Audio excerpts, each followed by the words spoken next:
You know, ever since the beginning of this series, I've been asked to make one of these videos for a very specific world record, and the suggestion comes up at least once per season. But I always have the same response to these suggestions. I'm saving this one for the series finale because I want it to be as fast as possible before I decide to take a look at it. Well, we've taken a look at all the other courses, and this series just wouldn't be complete without taking a look at one of the best records in the game. Ladies and gentlemen, it's time to talk about Big Blue 200. Let's get into it.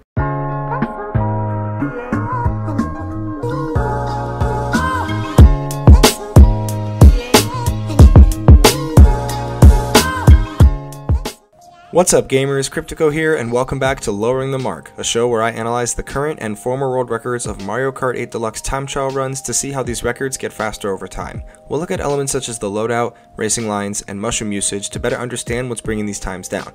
If you haven't already, please consider subscribing to my channel and hit the notification bell to be the first to know when my videos go live. For the final episode of this series, we're taking a look at another top 2 course from Sub-Zero and the one that everyone has been requesting I make a video on since the very beginning.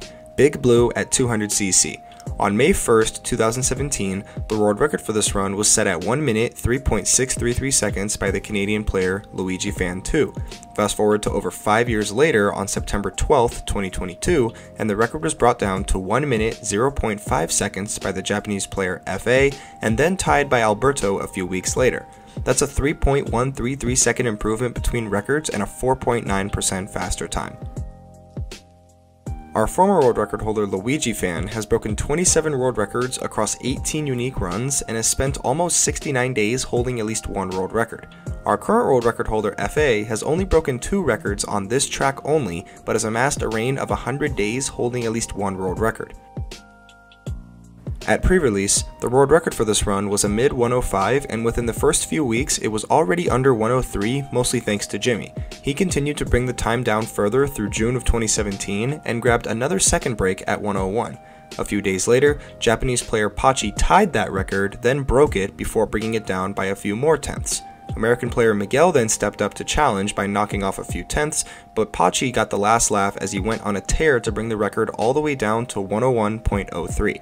Now in August of 2019, Jimmy came back and beat that time by a single frame before going back and forth with Pachi on the way down to the final second break at 100. Pachi continued setting records after that and tapped out after setting this 100.85. Japanese player Amond and Ronnie filled in and brought the time down by another 0.2 of a second.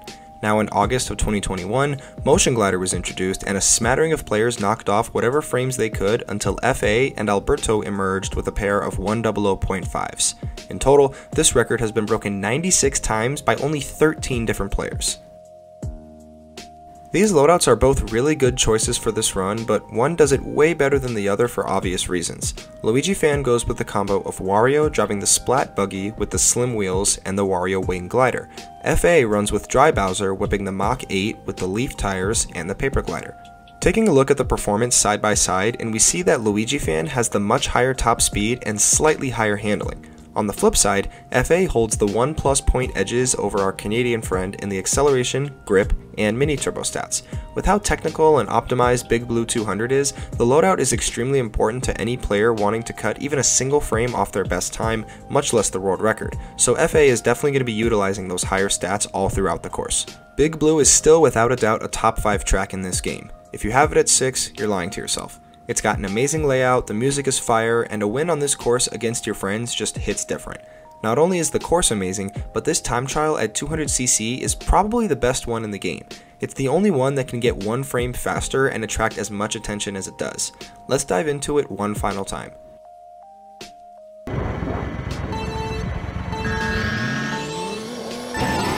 Luigi hits a rocket start out of the gate and bears left towards this downward spiral. He'll go wide to the coin mats before cutting back inside for this Ultra Mini Turbo.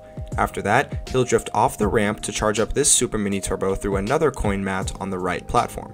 FA uses his first mushroom right out of the gate and also bears left towards the spiral. He squeezes in this quick Mini Turbo before going wide, then really tight for the following Ultra Mini Turbo. He too drifts off the ramp onto the right path for the Super Mini Turbo to close out S1. Through that first part of the course, both racers went about it pretty similarly, but the main reason FA is ahead here, aside from the early mushroom, is because he was edge grinding on a few of those long turns.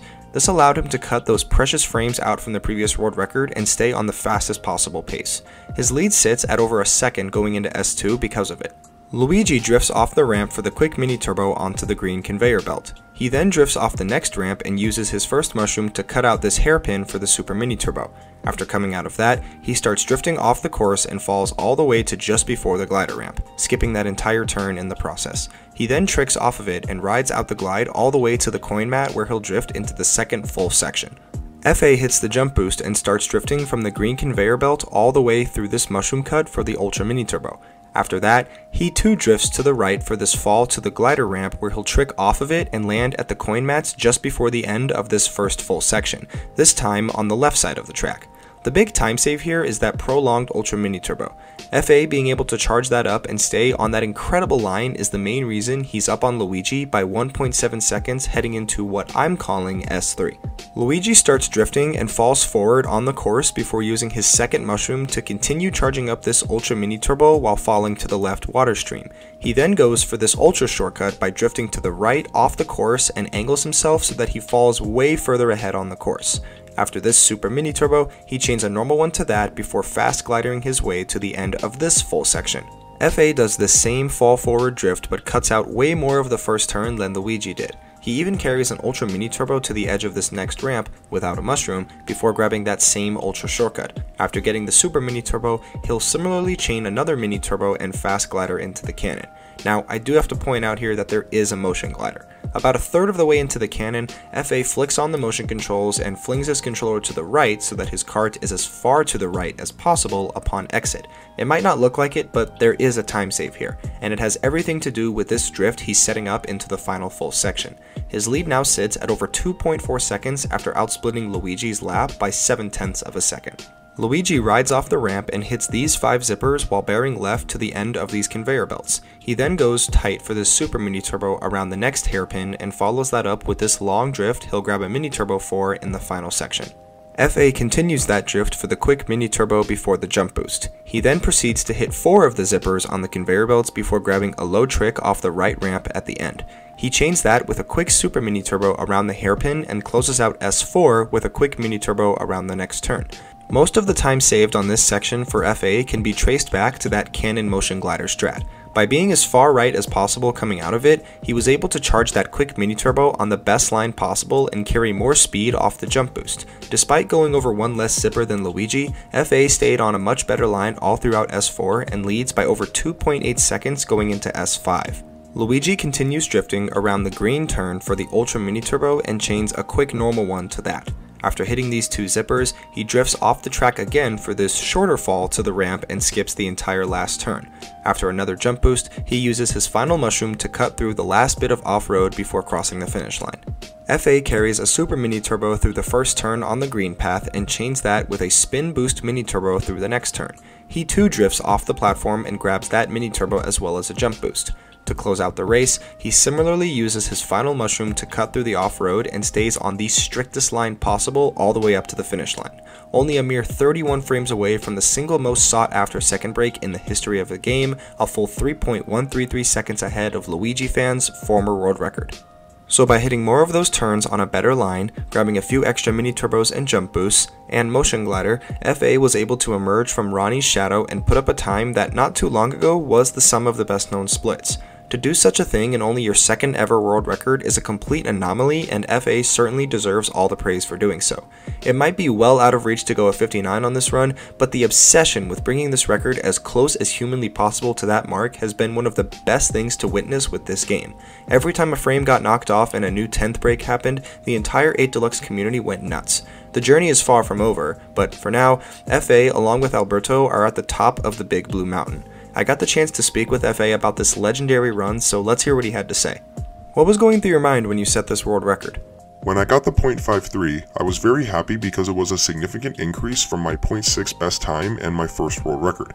However, I really wanted a solo world record, so when I got .50, I felt a sense of accomplishment and was considering whether to continue with Big Blue 200.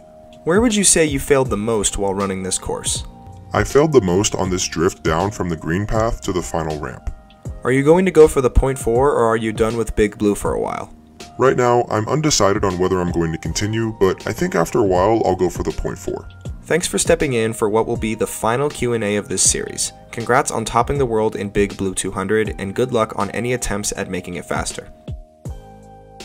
The best known splits for this run are interesting. They show that some way somehow there are multiple 10th breaks left to be had, but even crazier, 10 different players hold a stake in the best known sum time with a 7-way tie for the fastest lap too. The world record laps 1 and 2 could each be around 2 frames faster, and the third lap has a little over double that in potential improvement. There's a lot of names here, but at the end of the day, FA and Alberto are the only 2 people to string together 3 incredibly precise and fast laps that put up a time that comes anywhere close to a 0.3. Unlike most runs, another 10th break on Big Blue is extremely rare and might take a while to happen. Only question is, who's going to get there first? The worldwide top 10 for Big Blue 200 is absolutely cracked, so much so that it's actually a top 11. It consists of only 4 national and 3 continental record holders. FA and Alberto sit at the top and first, and in a tie for third we have fellow Japanese players F and Ronnie just 2 frames back. In 5th place is Rin just a frame behind that, and in a tie for 6th place is Ryusei and Yuma. Rounding out the 0.5s is German record holder Alpha, and in a 3-way tie for 9th place at 100.6 is Xylix, Hereo, and Rishibu. Never in the history of this show has there been a leaderboard with a single 10th of a second in separation between the top and bottom spots. It goes without saying that this is the hardest top 10 to break into, and all the players on it possess nothing short of an amazing skill.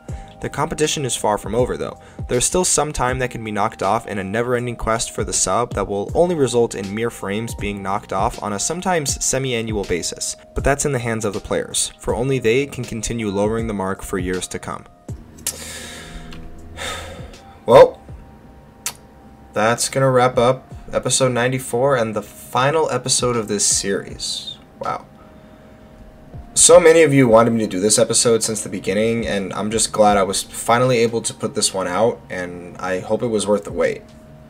Once again, I just want to say thank you to everyone who gave this series so much support these past 2 years. I'm just beyond grateful to have it and do appreciate every single ounce of it. I want to give a special shout out to the MK Leaderboards community for allowing me to be a part of that. You know, shout out Army, Alberto, Braden, Superfax, Technical, Alpha, Jimmy, 4Laps, Royal, Albert, and of course, Paco Gaita. Thank you all so much for helping me out on these videos from time to time, and as always, for the last time, if you enjoyed this video, like and share it with your friends, and comment on just what the heck you'd like me to do next. Don't forget to subscribe, and I'll see you guys in the next one. Bye-bye.